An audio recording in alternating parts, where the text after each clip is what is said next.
With deep splits emerging between countries in the north and south of the EU at today's Crunch summit, European Council President Charles Michel has launched a desperate last-ditch bid to salvage the bloc's proposed £682 billion £750 billion coronavirus rescue package.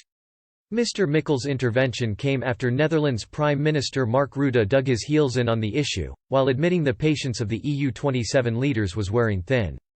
Former Belgium Prime Minister Mr. Michel subsequently offered revised proposals aimed at breaking the deadlock on the second day of the summit in Brussels, according to a document, diplomats and officials. The plan is highly controversial because two-thirds of the money would be in the form of non-repayable grants, with the so-called frugal four countries, the Netherlands, Denmark, Sweden and Austria, concerned it would result in runaway public spending in countries in the south of the bloc, especially Spain and Italy, which have been hardest hit by the pandemic.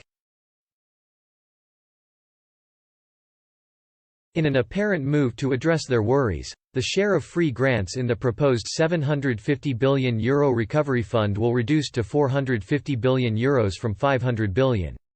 Mr. Michel is hoping the amendment, together with plans for an emergency break on disbursement of funds, would appease Mr. Rutte and his allies, who want conditions attached to grants and would prefer to see those countries worst affected by the coronavirus crisis take loans.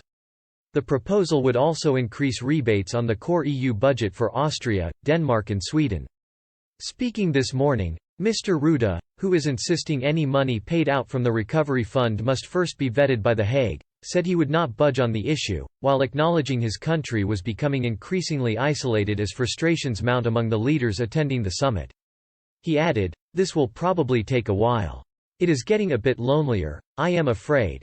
I am doing this for the whole of Europe, because it is also in the interest of Spain and Italy that they emerge from this crisis with strength." Speaking last night, Austrian Chancellor Sebastian Kurz said he rejected the current proposals.